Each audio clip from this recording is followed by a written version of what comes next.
Have you ever looked around and thought, everything seems fine, but something inside me feels shattered?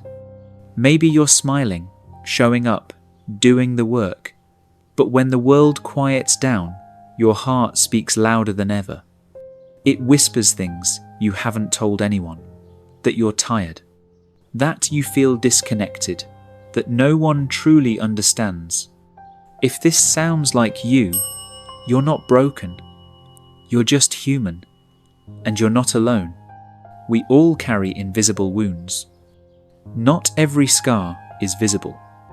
Some live deep in the soul, carved by heartbreak, failure, or a quiet loneliness we can't quite explain. But here's what Buddhism teaches us.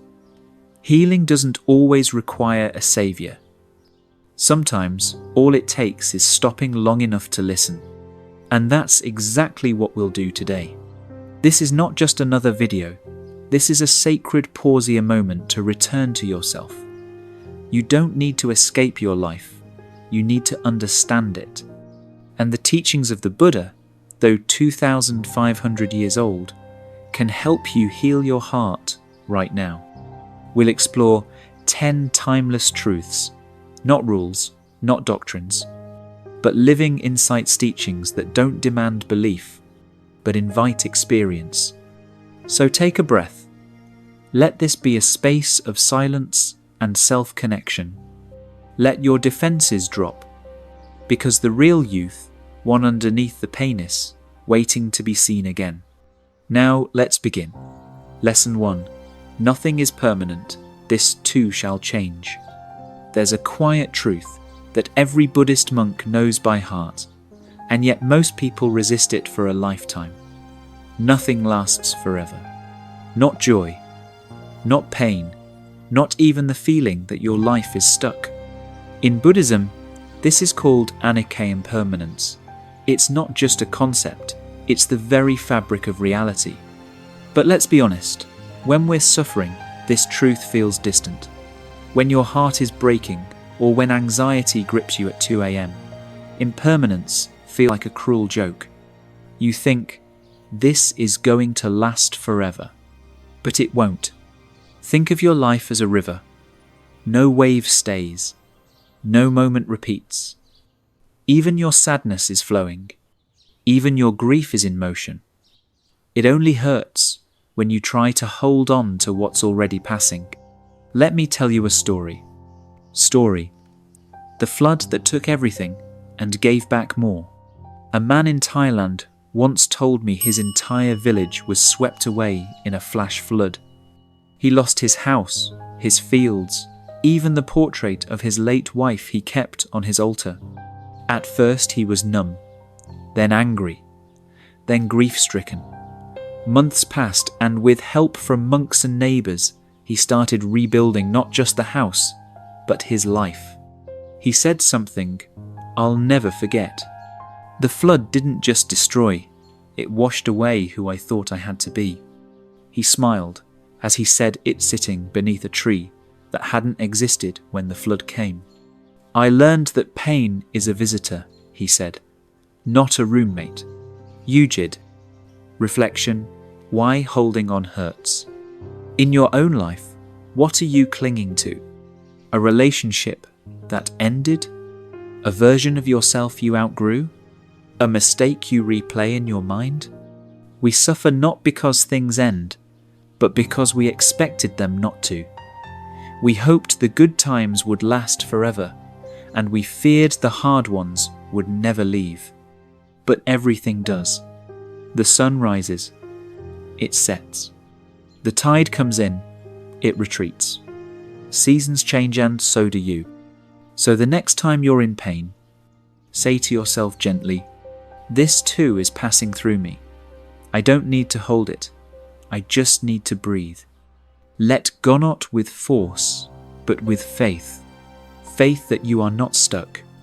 Faith that the wind always changes. Faith that no night has ever stopped the dawn. Lesson 2. Accept your pain. Stop running. Start listening. We live in a world that teaches us to hide our wounds. Smile for the camera. Be strong. move on quickly. But what if healing doesn't come from escaping the pain, but from sitting beside it? Buddhism doesn't teach you to suppress pain. It teaches you to understand it, because pain is not your enemy. It's your inner self asking to be heard. Story: the man who couldn't sleep. There was once a young man who visited a Zen master. He said, "Master, I cannot sleep. At night my thoughts burn me alive. I've tried everything." The master gave him a single instruction. "Tonight, when the pain comes, invite it in. Don't resist. Just ask it what it wants to say." That night, the man sat with his sorrow like an old friend. He cried, he remembered, he breathed, and for the first time in years, he slept peacefully. Why? Because what we resist persists, but what we accept begins to soften. Reflection: let pain teach, not torture. Try this. The next time you feel emotional pain, close your eyes and say, "Pain, I see you. I won't run anymore." Ask, "What are you here to teach me?" Maybe it's not about punishment. Maybe it's a message about your boundaries, your needs, your truth. Pain doesn't want to hurt you. It wants to awaken you. Lesson 3. Self-love is sacred. You are not unworthy. Have you ever felt like you had to earn love? That you had to be perfect to be accepted? That unless someone validates you, you are somehow not enough? Buddhism teaches a radical truth. You, yourself, as much as anybody in the entire universe, deserve your love and affection. The Buddha. Self-love is not vanity. It's sanity. It's the ground beneath your healing. Story: the mirror and the monk. A monk once spent years meditating in solitude. When asked what he discovered in all that silence, he said, "I finally met the one person I had abandoned my entire life myself." He began each day by looking into the mirror and bowing not in arrogance, but in reverence. Not because he was perfect, but because he had learned to honor his imperfections. Gubid. Reflection: what if you treated yourself like someone you love? Instead of saying, "Why am I like this?" say, "I'm learning, okay." Instead of, "I shouldn't feel this way," say, "My feelings are valid." Every act of self-love, matter how small, is a healing balm. Eat when you're hungry. Rest when you're tired. Say no when something feels wrong. These are not luxuries. They are lifelines. You are not too much. You are not too broken. You are becoming. Lesson 4. Sit in silence. The soul speaks in stillness. In the chaos of life, silence is your sanctuary. Your phone dings. Notifications pile up. The world demands more. But healing doesn't happen through noise. It happens in the quiet. The Buddha sat beneath a Bodhi tree knot chasing enlightenment, but becoming still enough to notice it. And so must we. Story: the woman who couldn't hear herself. A woman once came to a meditation retreat, overwhelmed and exhausted. She said, "I've lost myself. I don't know who I am anymore." Her teacher said, "Then stop listening to the world. Sit, be silent, she will speak." And she did. Day by day, layer by layer, she heard something she hadn't heard in years, her own truth. Gojid. Reflection: the power of pausing. Sit still for 5 minutes a day. No phone, no music, no goals. Just sit, breathe, listen. You might hear sadness. That's okay. You might hear nothing. That's peace. Eventually, you'll hear a voice that whispers, "You are not lost. You were just too busy to hear me." That voice is your soul. Lesson 5. Live in the present moment. The now is all you truly have. We waste so much of our life in two places. The past, which we cannot change. The future, which we cannot control.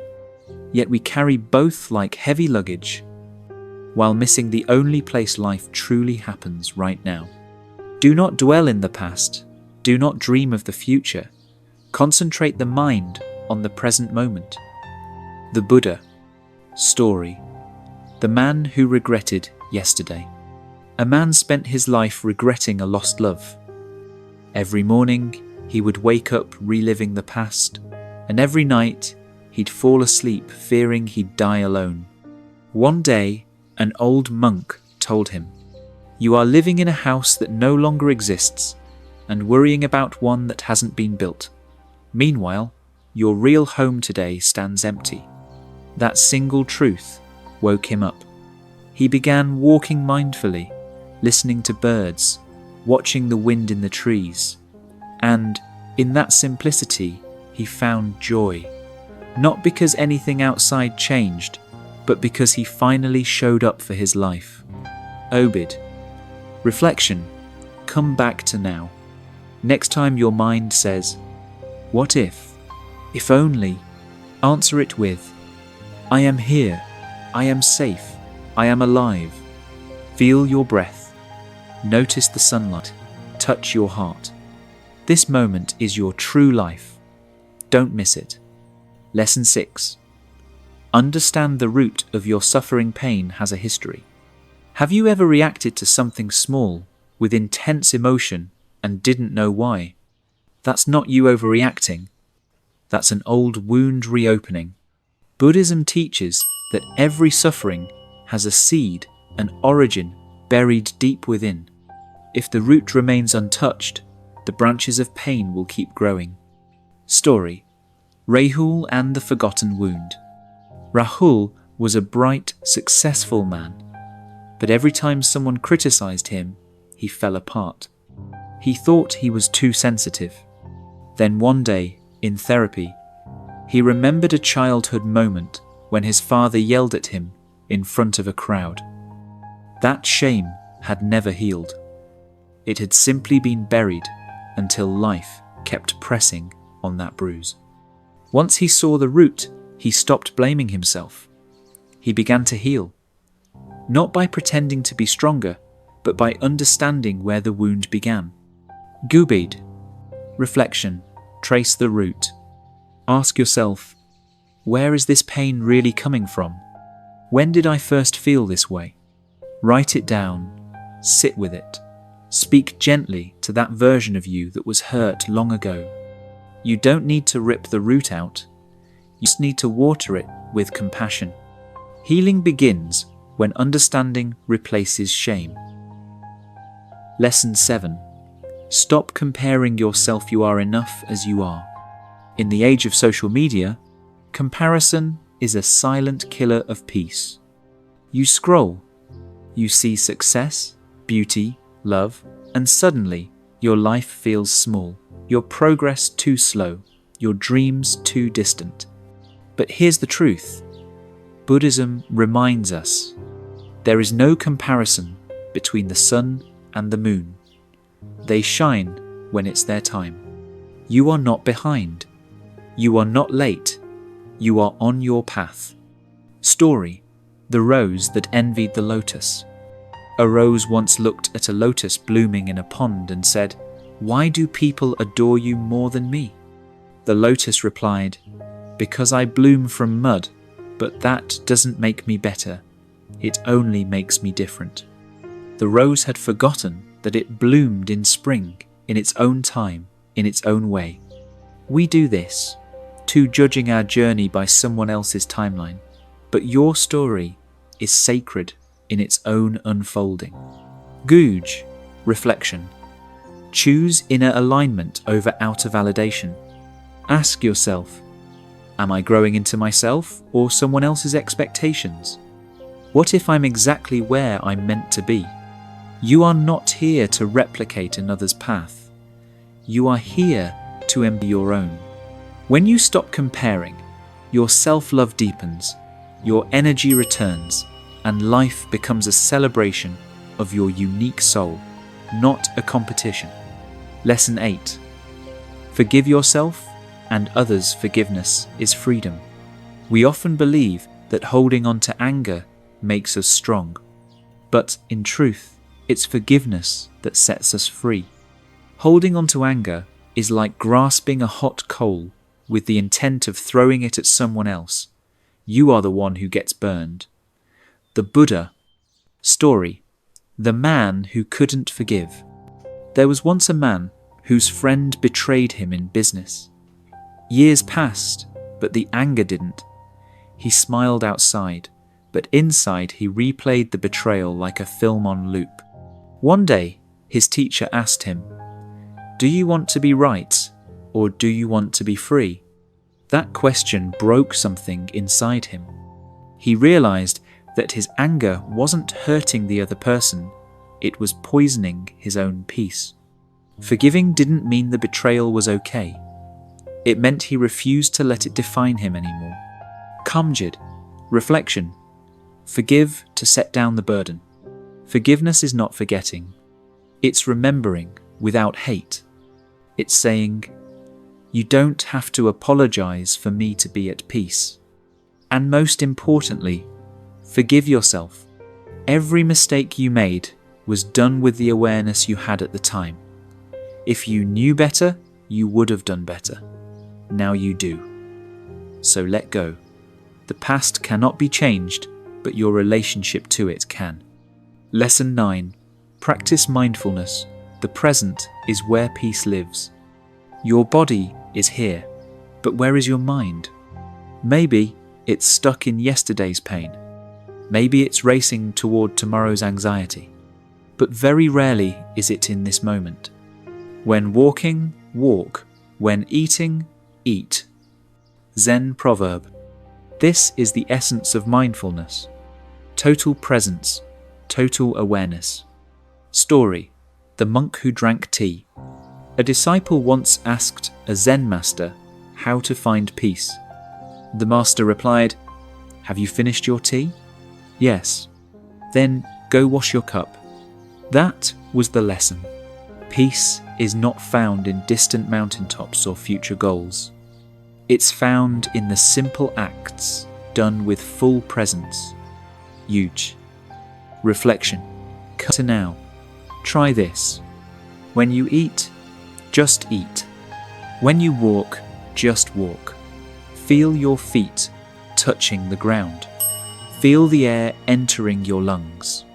Feel your presence in the moment like a tree rooted in stillness.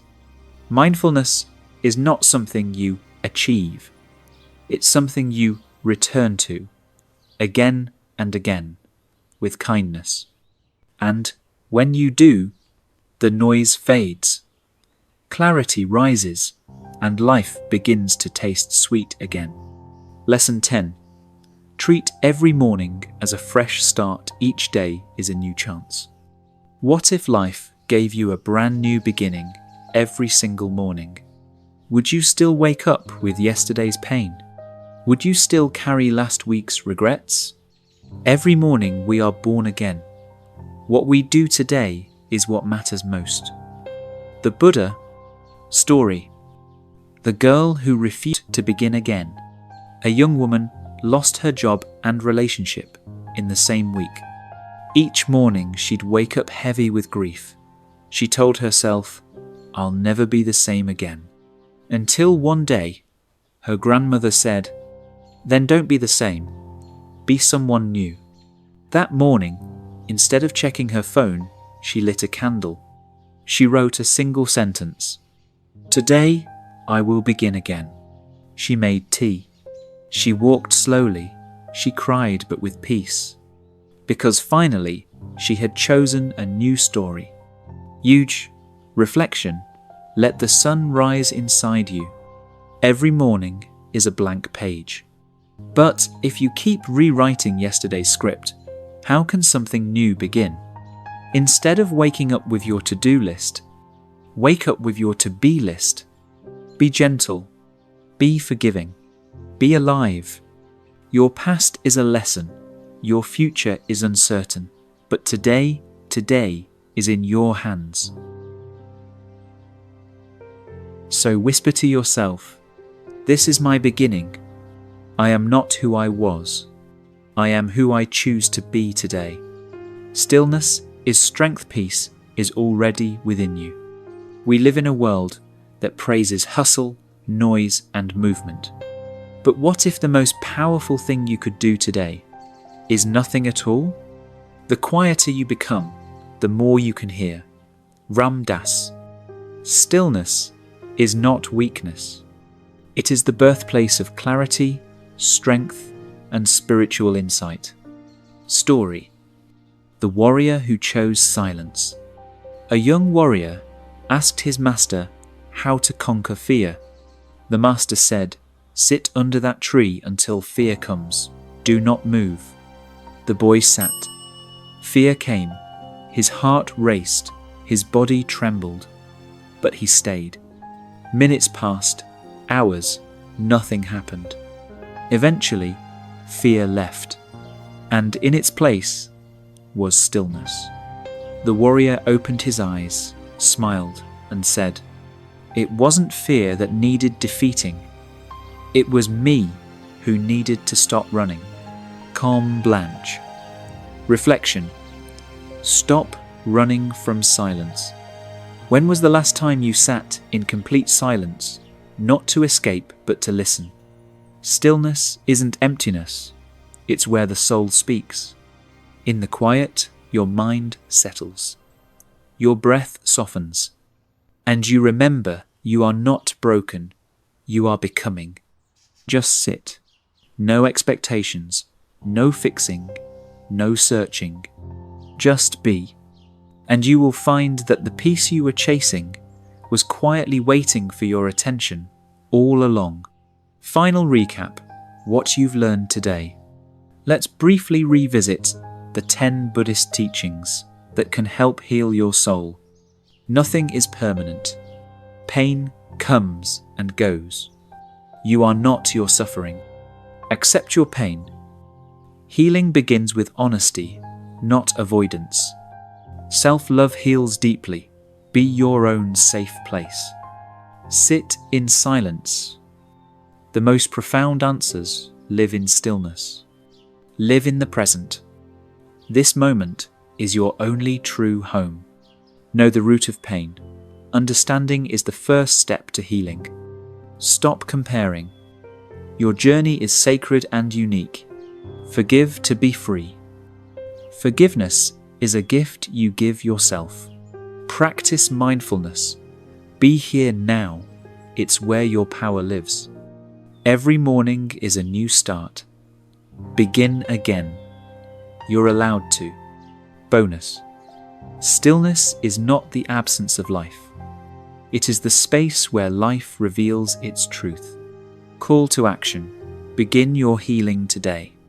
Dear soul, if this video touched your heart, it's not by chance. It's because a part of you is ready to rise, ready to remember, ready to return home. You are not broken. You are awakening. And you don't need to have all the answers. You only need to take one mindful step at a time. If you felt even a flicker of peace from this message, pass it on. Share it with someone who needs light in their darkness. Save this video for the days when you forget your worth. Subscribe to the Enlightened Mind for more calm, clarity, and compassion every single week. And until we meet again, breathe deeply, live gently, love fully. Because healing isn't a destination, it's how you walk.